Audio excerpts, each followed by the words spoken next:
This is problem 1361 on page 846. For the adapted shuffleboard device in problem 1328, you decide to utilize an elastic cord instead of a compression spring to propel the puck forward. When the cord is stretched directly between points A and B, the tension is 20 newtons.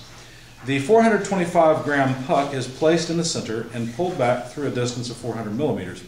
A force of 100 newtons is required to hold it at this location. Knowing that the coefficient of friction is 0.3, determine how far the puck will travel. Okay, so let's see. Let me sketch the system. The elastic cords are on either side, and they're fixed, really. I guess we could say they're pivoted, something like this. And the puck just sits in here. There's a 100 Newton force required to hold the puck in position, and there are 300 millimeters spacing on either side. Then looks like we're back by 400 millimeters here. The coefficient, now we're looking at this from the top down, okay? So this is just a puck on a table or something. And the coefficient of friction between the puck and the table surface are, let's see, or is 0.3. The puck is 425 grams. Let's convert that to kilograms, 0.425 kilograms. And when the cord is stretched directly between the 2 points, then it carries a force of 20 newtons. Okay? And I think that's everything they give us. So we're supposed to determine how far the puck will travel, seeing that it's stretched back. So we'll include the 400 millimeters in that, or 0.4 meters, but when we let go, what's going to happen is we're going to add energy to the puck, right? Now, let's think about this for a second. The puck initially has no kinetic energy, and it ends up at the end with no kinetic energy because it starts at rest and it ends at rest. Well, isn't the spring, the elastic cord, isn't that going to add energy to it? How, are we saying that there's no energy added to it? No, what we're saying is that friction is going to remove energy from the puck. So there's two things going on here. There's the energy added by the spring, well, springs, I guess, and then there's energy removed by friction. Okay? So, since there are two springs, I'm going to say there's 2 times the spring constant over 2 times the stretch of the spring in state, let's see, well, state 1 squared minus the stretch of the spring in state 2 squared. So that should quantify the amount of energy given to us by these 2 springs going back to a near rest position, but not exactly rest. I've got a delta x2 indicating, you know, in state 2, when the puck is way out here but the springs are straight, how much of the springs stretch. There's still some energy in those springs. Okay? And then other than that, well, there's going to be friction acting in a direction opposite to motion, because distance is going to go like this, right? The puck's going to go to the right, but the friction force is acting to the left, so that's removing energy from the system. And the question is, how far does it go? So really all we have to do is, well, let's cancel the 2 to start.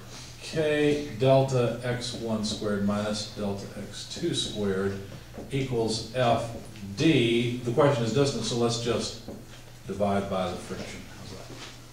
How much is the friction force? Well, if we were to look at this from the side, here's the table surface, here's the puck, the weight force would be equal to the normal force, and since they're sliding, then the friction force would be maximum. So that's going to be mu times weight. So this is mu in. It's supposed to be an N, not a W or anything odd. There we are.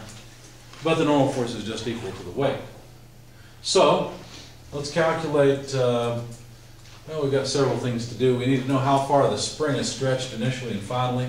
We need to know the spring constant, and we need to know the friction force. Let's just get the friction force first.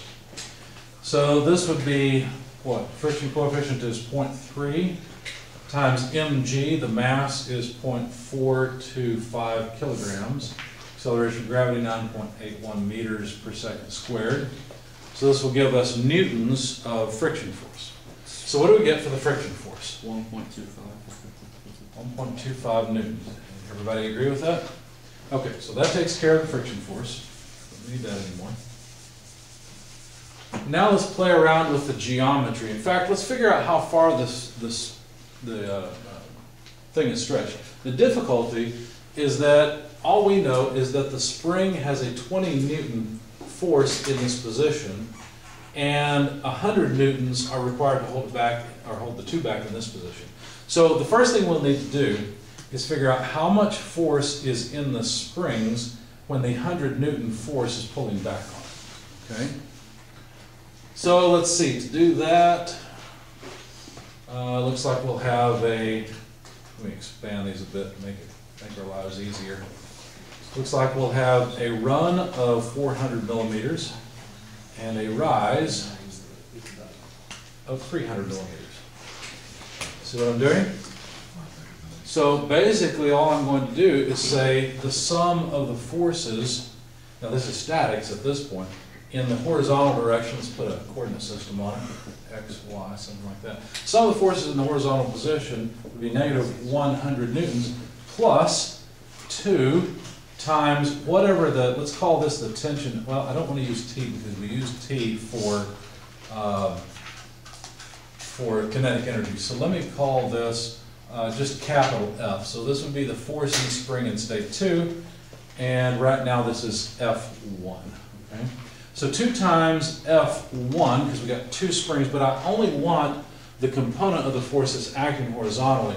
So I'll need the geometry for the other side. They've made this pretty easy. It's a 3, 4, 5 triangle, so this would be 500 millimeter length right there, right? So all I need is the 4/5 side, or 400 millimeters over 500 millimeters. Does everybody follow what I'm doing? Any questions? Okay. So I can, from this, calculate F1, which would just be, let's see, let's take 100 newtons to the other side, divide by 2, and multiply by 5 fourths. Okay. Solving for F1 algebraically. So that's just 500 divided by 8. What is 500 over 8? 250 over 4, 125 over 2, 62 and a half. Yeah, so 62 and a half. So F1 is 62 and a half newtons. And the force in state 2 is 20 newtons. So let's see, we should be able to calculate how far the spring has moved. Will that help us? Sure. The change in force of the spring would be equal to the spring constant times the change in stretch length, okay? So this delta x is not either one of these, it's how far the spring changes length. Really, this is what I'm trying to write here in terms of this would be delta x1 minus delta x2. Does that make sense? It's how much the spring is stretched here versus how much it's stretched here. So this is just how much the spring gets to relax and going from here to here. Okay. I can figure out this, not these two independently, but I can figure out this difference by just looking at the geometry. I had 500 millimeters here, 300 here, therefore it's a difference of 200 millimeters. Does that make sense to everybody? So this is simply 200 millimeters. The change in force is going to be 62 and a half less 20, or in other words, 42 and a half newtons. So basically the spring constant K is going to be the change in force, 42 and a half newtons, per change in length, 200 millimeters. If you don't mind taking that ratio, I would appreciate it. 42 and a half divided by 200 millimeters is how many newtons per millimeter? 0.2125. How much? 0.2125. Thank you. Newtons per millimeter. So there's the stiffness of the spring. Okay. Now I should be able to calculate how far it's deflected in state 1 and in state 2, because now what I can say is that the force in the spring in state 1, when it's stretched back, is equal to the spring constant times the stretch of the spring in that state. But of course, I already know what F1 is. I know what K is. So delta X1 is F1 by K. So F1, 62.5 newtons divided by 0.2125 newtons per millimeter will tell me how many millimeters of stretch I have in the spring initially. So if you don't mind, calculate delta X1 for me. What does it come out to?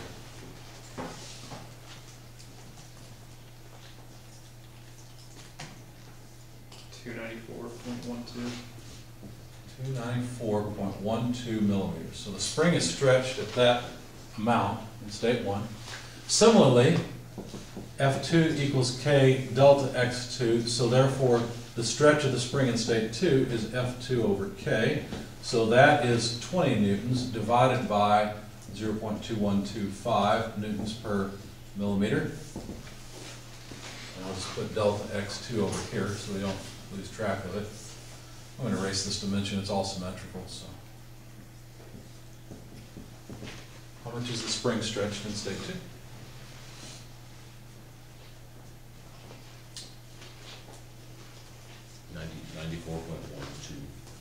94.12 millimeters. Does anybody see an easier way I could have done this?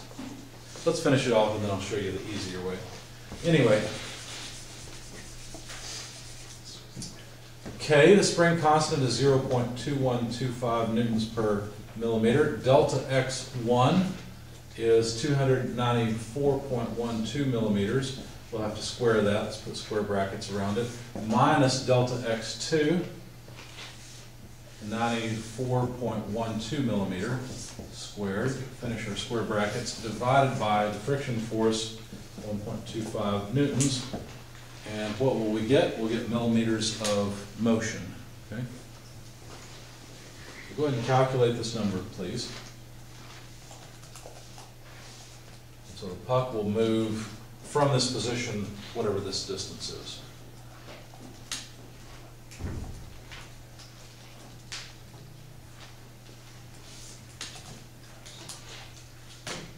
$13,200.16.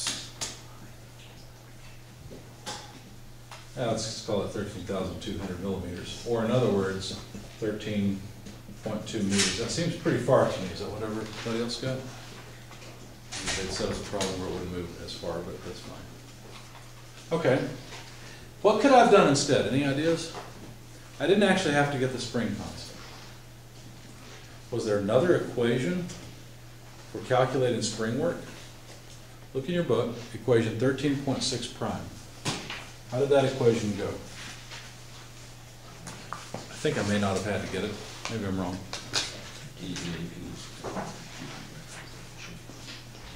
So in that equation, what they said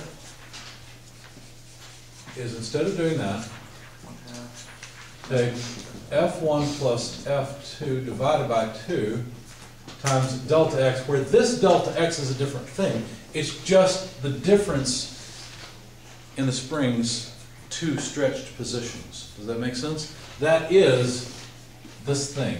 This thing is delta X. It's how far the spring relaxes going from one stretch state to another. Okay?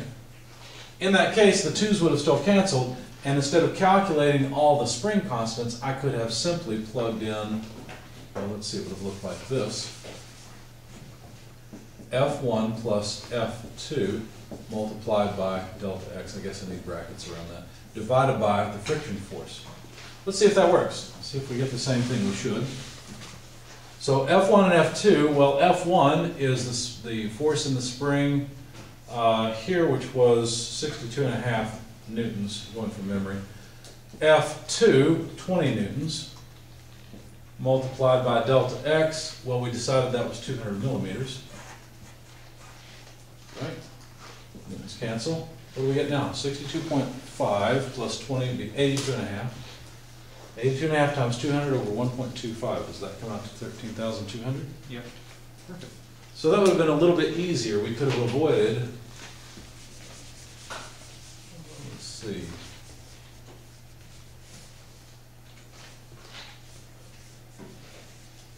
I think all of that. So it's possible to overcomplicate. Let me show you another way to really overcomplicate this.